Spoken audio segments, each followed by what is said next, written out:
예수 선교교회 주일 예배를 하나님 앞에 드리겠습니다. 오늘 말씀의 제목은 야곱의 장사 행렬에 담긴 구속사적 의미. 이러한 말씀을 통해서 함께 은혜를 나누도록 하겠습니다. 본문 말씀은 창세기 50장 7절 8절 말씀입니다. 요셉이 자기 아비를 장사로 올라가니 바로의 모든 신하와 바로궁의 장로들과 애굽 땅의 모든 장로와 요셉의 온 집과 그 형제들과 그 아비의 집이 그와 함께 올라가고 그들의 어린아이들과 양떼와 소떼만 고센 땅에 남겼으며 병거와 기병이 요셉을 따라 올라가니 그때가 심히 컸더라. 창세기 49장 33절은 야곱의 죽음에 대해서 다음과 같이 기록하고 있습니다. 야곱이 아들에게 명하기를 마치고 그 발을 침상에 거두고 기운이 지나여 그 열조에게로 돌아갔더라. 요셉은 돌아가신 아버지 얼굴에 마지막으로 굽으려 울며 입을 맞추었습니다. 야곱은 한때 사랑하는 아들 요셉이 죽은 줄만 알고 한없이 슬퍼하며 나도 음부에 내려가서 내 아들에게로 가리라. 이렇게 오랜 세월 슬퍼하며 지냈습니다. 그러나 이제 야곱의 죽음 앞에 가장 사랑하는 아들 요셉이 몸을 굽으려 울며 입을 맞추었습니다. 요셉은 자신이 야곱 앞에서 했던 맹세대로 야곱의 유해를 가나안 땅 막벨라 굴에 장사하였습니다. 창세기 50장 12절 13절에 기록되어 있습니다. 무려 40일간에 걸쳐 야곱의 시신을 당시 애굽의 풍습을 교차 미라로 보존하는 작업을 했고 야곱의 시신 앞에 모든 애굽인들이 모여 70일 동안 애도하였습니다. 창세기 50장 2절 3절에 기록되어 있습니다. 당시 총리의 신분이었죠. 요셉이. 총리의 신분이었어요. 그러므로 이렇게 70일 동안 애도했습니다. 그 당시 그 애굽 왕이 죽었을 때 72일 동안 애곡했다고 합니다. 이런 사실을 감안한다면 야곱의 장례는 아마도 궁중상이었을 것으로 추정할 수 있습니다. 요셉이 총리의 신분이었기 때문에 바로왕의 선대를 받아서 야곱의 장사 행렬은 심히 컸다고 말씀하고 있어요. 곡하는 기간이 끝난 후에 요셉은 바로의 궁에 사람을 보내어 아버지를 장사할 수 있도록 정중히 부탁했고 바로는 그렇게 하도록 허락을 했습니다. 애굽의 고센에서 막벨라, 가나안 땅 막벨라 굴까지는 약 692km, 마일로는 430마일 떨어진 곳입니다. 그러한 장거리를 바로의 모든 신하와 바로 궁의 장로들과 애굽 땅의 모든 장로가 다 따라갔다. 이렇게 창세기 50장 7절에 말씀하고 있어요. 또한 요셉의 온 집과 그 형제들과 그 아비의 집이 그와 함께 올라갔고 남아있는 사람은 어린아이들 뿐이 양떼와 소떼만 고센 땅에 남겼어요. 병거와 기병이 요셉을 따라 올라가니 그때가 심히 컸더라. 50장 9절에 말씀하고 있죠. 이 사실을 볼 때 야곱의 장례가 어마어마하게 화려하고 성대하게 치러졌음을 알 수가 있습니다.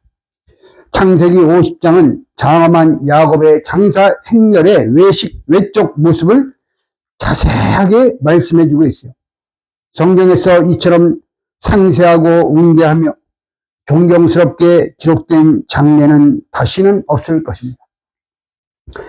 야곱의 장엄한 장사 행렬에 담긴 구속사적 의미는 무엇일까요? 첫째, 하나님의 약속을 성취시키는 행렬이었습니다. 야곱이 브엘세바에서 70가족을 이끌고 애굽에 들어가는 것을 두려워할 때 하나님께서 야곱에게 나타났죠. 애굽으로 내려가기를 두려워 말라. 내가 거기서 너로 큰 민족을 이루게 하리라. 내가 너와 함께 애굽으로 내려가겠고 정녕 너를 인도하여 다시 올라올 것이며 요셉이 그 손으로 너의 눈을 감기리라. 이렇게 브엘세바의 언약에서 창세기 46장 3절 4절에서 하나님께서 약속하셨습니다. 야곱이 죽었으니 야곱은 실제 살아서 가나안 땅으로 갈 수 없었어요. 그러나 그의 장사 행렬이 올라갔기 때문에 이것이 곧 야곱에게 약속하신 하나님의 약속의 성취였던 것입니다. 왜냐하면 하나님 앞에는 모든 자가 산자라고 했기 때문에. 그래서 야곱은 죽어서나마 가나안에 들어갔어요. 야곱의 모든 장사 절차는 야곱의 12아들들이 이 아버지의 명을 조차 진행하였다고 창세기 50장 12절에서 말씀하고 있습니다. 야곱의 아들들이 아버지의 유언대로 그를 가나안 땅으로 메어다가 마므레 앞 막벨라 굴에 장사했어요. 50장 13절. 막벨라 굴은 아브라함이 헷 족속 에브론에게 밭과 함께 사서 자기 가족의 매장지를 삼은 것입니다. 창세기 23장 말씀 볼 때 야곱의 장사 행렬은 아브라함과 이삭과 야곱에게 약속하신 하나님의 언약이 최후에는 반드시 이루어진다는 것을 확실히 보장하는 행렬이었습니다. 692km나 되는 길고 긴 거리를, 이 거리는 하나님의 언약만을 붙들고 살았던 야곱의 지난 생애를 압축한 것입니다. 하나님의 언약을 성취하는 길은 멀고도 험하죠. 하지만 끝까지 포기하지 않고 약속을 기다리는 자는 반드시 언약의 땅이 보장된다는 그런 사실을 이 야곱의 장사 행렬은 보여주고 있는 것입니다. 그러므로 야곱의 장사 행렬은 결코 내려가는 길이 아니라 올라가는 행렬입니다. 이 사실이 창세기 50장 5절로 9절에서 5번이나 쓰였는데 모두가 동일한 올라간다는 뜻의 히브리어 알라를 사용하였어요. 5번이나 사용했습니다. 이것은 지리적으로 올라갔다는 의미가 아니고 하나님의 말씀이 머물러 있는 그 약속의 땅 가나안은 이 세상에서 가장 높은 곳이기 때문에. 이사 2장 2절로 3절이죠. 거기에 말씀이 있어요. 하나님의 말씀이 머물러 있고 하나님의 약속이 머물러 있는 그곳이 바로 시온이고 가장 높은 곳이에요. 그렇기 때문에 이 애굽은 타락한 세상을 예표하는 거 아닙니까? 가장 낮은 애굽에서 가장 높은 가나안 땅으로 올라갔다고 강조한 것이죠. 성도가 하나님의 말씀을 성취하는 모든 길은 마침내 올라가는 생활인 것입니다. 할렐루야. 큰 두 번째로 야곱의 장사 행렬이 담긴 구속사적 의미는 12아들이 하나 되는 행렬이었어요. 야곱의 장사 노동은 총 692km나 되는 엄청난 장거리였는데 과연 누가 그 야곱의 관을 메고 갔을까요? 창세기 50장 12절 13절에서는 야곱의 아들들이 부명을 조차 행하여 그를 가나안 땅으로 메어다가 마므레 앞 막벨라 밭굴에 장사하였으니 라고 말씀하고 있어요. 여기 한글 개역성경에서는 번역되지 않은 히브리어 바나우라는 단어가 있는데 원문에는 그의 아들들이 메어다가 이러한 뜻이에요. 직접적으로 야곱의 아들들이 그 관을 직접 메고 갔음을 분명히 보여주고 있는 그러한 단어죠. 바나우. 만일 야곱의 관이 1톤이 넘었다면 692km나 되는 멀고 험한 길을 12명이 메고 가는 것은 매우 힘겨운 일이었을 것입니다. 생각해보세요. 430마일. 430, 어마어마하게 먼 거리입니다. 12명이 온전히 협력해야만 가능한 일이었던 것입니다. 12아들은 약 한 달이 넘는 기간 동안 땀을 뻘뻘 흘리면서 있는 힘을 다해서 아버지의 관을 잘 모시고 갔을 것입니다. 그들은 목적지에 다다를 때까지 서로 호흡을 맞추고 협력했고 자기보다 약한 자가 혹시 쓰러지지 않을까 염려하며 붙들어 주었을 것입니다.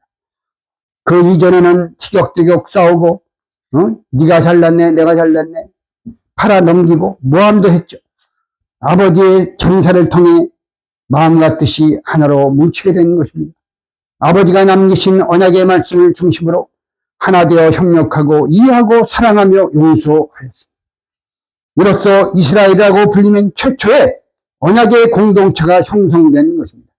오늘날 우리가 주의 복음을 온 열방에 증거하는 사명도 동역자들과 하나 되는 협력, 사랑과 이해, 용서로서 완성될 수 있습니다. 여기 참고 구절을 참고하시기 바랍니다. 그리할 때 하나님이 기뻐하시는 언약 공동체 참교회가 될 수 있다고 구속사 시리즈 책에는 말씀하고 있습니다.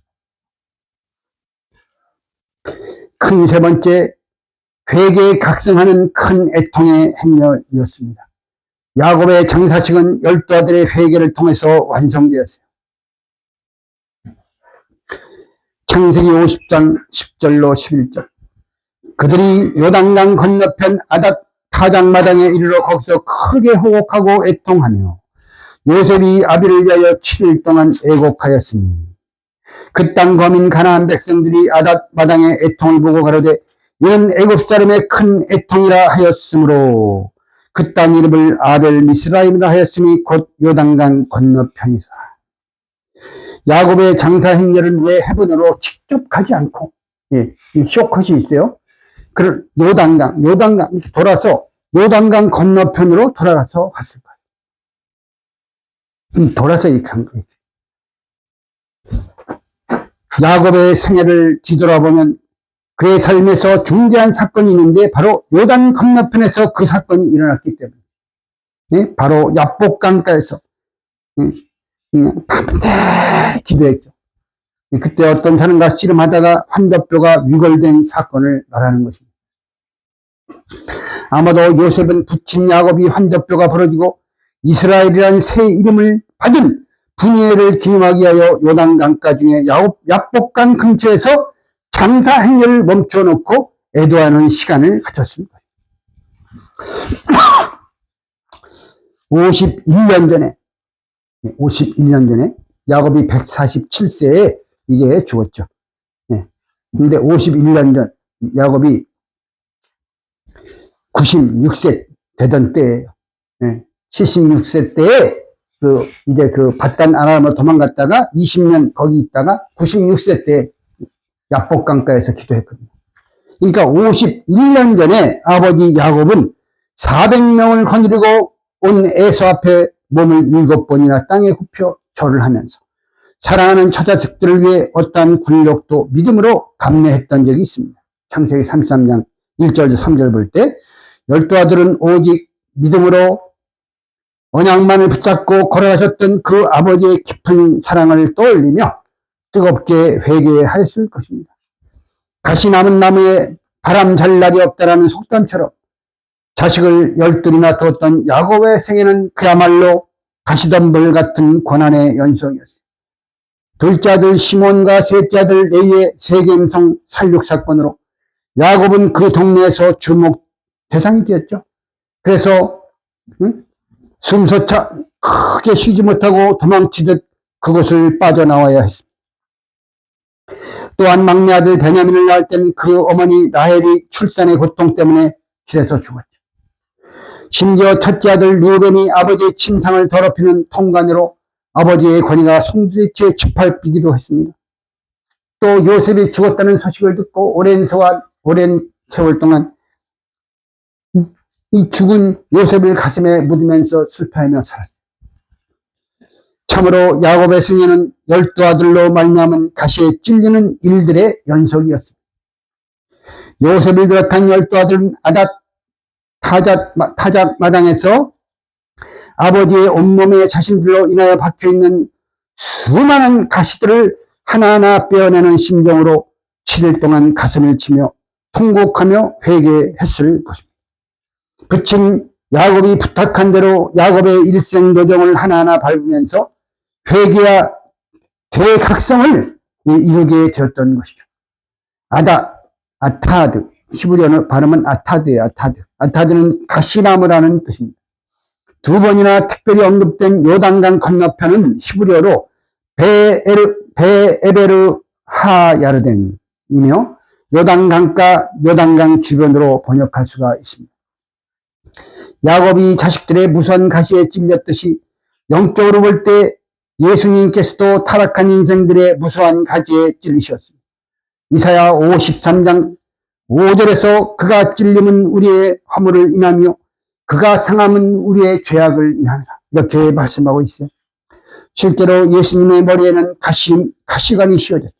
요한복음 19장 2절 말씀 볼 때 이러한 예수님의 찔리심으로 인하여 인류에게는 죄사함을 통한 평화와 치유의 대역사가 일어나게 되었던 것입니다. 에베소 1장 17절과 골로새 1장 14절을 참고하시기 바랍니다. 네 번째로 요셉의 관용으로 대화목을 이루는 행렬이었습니다. 관용은 한자로 너그러울 관, 얼굴용으로 너그럽게 용서하고 받아들인다는 뜻이. 진정한 관용은 나에게 고통을 준 사람까지 너그럽게 품어줄 수 있는 넓은 마음이라고 했어요. 남을 존중하고 격려하고 허물을 덮어주는 마음이죠. 성경에는 종말의 성도들에게 반드시 필요한 것이 있는데 바로 관용이라고 말씀하고 있어요. 관용. 빌립보 4장 4절로 5절, 디도서 3장 2절, 야고보 3장 17절을 꼭 참조하시기 바랍니다. 아버지가 돌아가신 후에 형들의 마음속에는 큰 두려움이 밀려왔어요. 형들은 40년 전에 요셉을 팔아넘긴 죄악으로 인해서 요셉이 이제 자신들에게 보복하지 않을까, 이러한 큰 두려움에 사로잡혀 있었어요. 이제 자신들은 가나안 땅에 이주해온 노예 신분에 지나지 않음을 알고 이제 자신들의 목숨은 요셉의 말 한마디에 달려있구나, 이렇게 생각하고 요셉을 찾아가서 울면서 자신들의 죄를 용서해 줄 것을 간청했던 거죠. 그들은 돌아가신 아버지까지 들먹이면서 보복당하지 않으려고 했어요. 그들은 동생이 자기들을 용서하지 않을 것이라는 깊은 불안감으로 공포를 느낄 정도로 요셉에게 너무나 깊고도 깊은 상처를 주었던 자들. 그러나 요셉은 참으로 인간적으로는 생각할 수 없는 그러한 불가능한 관용을 베풀었어요. 창세기 50장 20절 21절, 당신들은 나를 해하려 하였으나 하나님은 그것을 선으로 바꾸사 오늘날과 같이 만민의 생명을 구원하게 하시려 하셨나이다. 당신들은 두려워 마소서. 내가 당신들과 당신의 자녀들을 기르리라. 이렇게 간곡한 말로 두려워하는 형제들을 오히려 위로해 줬어요. 이게 바로 하나님이 원하시는 관용. 요셉이 가슴에 상처를 품었더라면 하나님의 섭리는 보이지 않았을 것이고 자기를 판 형제들만 보였을 것입니다. 그러나 요셉은 하나님의 오묘한 섭리에 눈을 뜨고 난 후에 형들이 하나님의 도구임을 알게 되었어요. 기근의 때 온 인류를 살릴 사명자로 키우기 위해 자신을 연단케 하신 하나님, 하나님의 언약을 성취시키기 위하여 자신을 사용하신 하나님을 바라본 것입니다. 이에 요셉의 마음에 일체의 온결함이 사라지고 하나님의 깊은 사랑에 기초한 무한한 애정이 솟구쳤어요. 그래서 형들을 눈물로 용서하고 진정으로 품을 수 있었던 것입니다. 하나님의 섭리를 바라보는 자는 이처럼 요셉처럼 하나님의 섭리 안에서 모든 것이 이루어지고 있구나, 이렇게 생각하면서 형제들의 허물과 죄를 덮어줘야 돼요. 용서해주고 품어줘야 돼요. 그게 바로 아버지께서 원하시는 것입니다. 야곱의 장사식은 요셉의 눈물로 시작해서 요셉의 눈물로 진행하다가 요셉의 눈물로 마치고 있습니다. 장자 요셉의 회개와 통곡, 관용의 눈물은 나머지 형제들을 회개시키고 언약으로 하나 되게 하는 대화목의 끈이 되었던 것입니다. 저와 여러분들도 오늘날 신령한 대화목의 끈 되는 신령한 요셉들이 다 되시기를 주의 이름으로 축원합니다. 그것이 진정으로 장자가 되는 길이에요. 진정한 장자. 가족을 살리는 장자.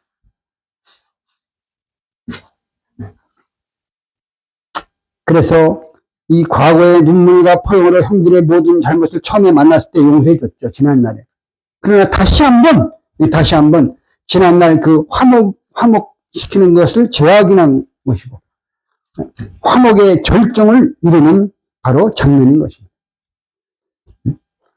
이는 앞으로 12지파의 공동체가 하나로 결속이 되어 새로운 하나님의 구속사적 경륜이 전개될 것을 보여주고 있는 것입니다. 예수님께서는 하나님의 본체이셨지만 한 번도 하나님 대접을 받지 않으셨습니다. 종의 형체를 가졌고 사람들과 같이 되었고 마침내 십자가에 죽기까지 하나님 앞에 복종하셨습니다. 빌립보 2장 5절에서 우리가 너무나 많이 듣던 말씀이죠. 너희 안에 이 마음을 품으라. 곧 그리스도의 예수의 마음입니다. 예수의 마음은 하늘을 우러러 감사하는 마음이요. 하나님의 뜻이라면 죽기까지 순종하는 마음이고 어떠한 핍박과 죄악까지도 완전히 용서하는 넓은 마음인 것입니다.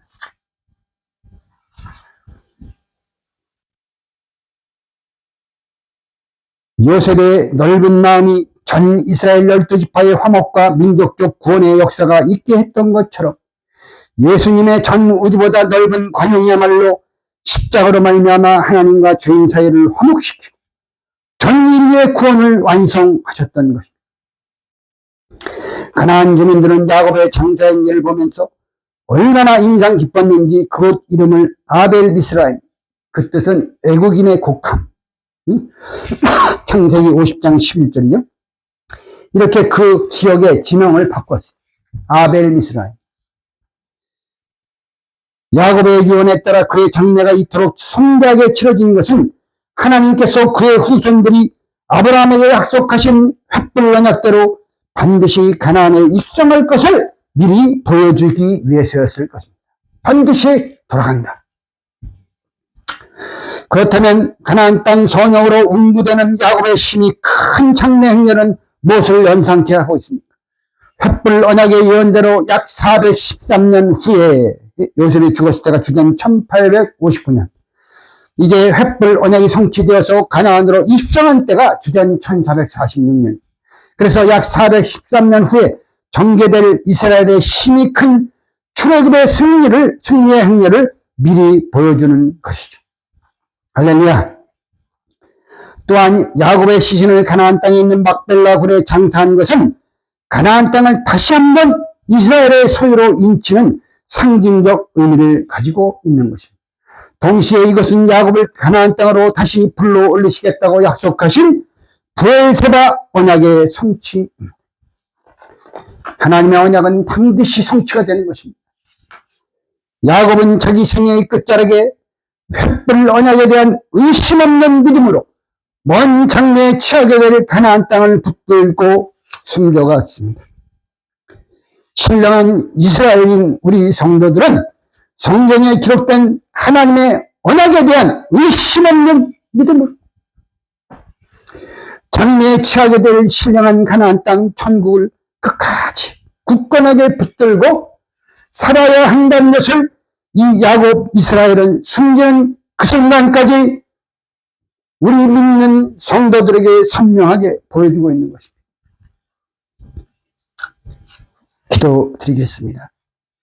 사랑의 아버지 하나님, 오늘 저희가 147년의 파란만장한 삶을 마치고 언약의 땅으로 향하는 야곱의 장사행렬에 담긴 구속사적 의미를 함께 상고할 수 있도록 은혜 베풀어 주심을 진심으로 감사드립니다.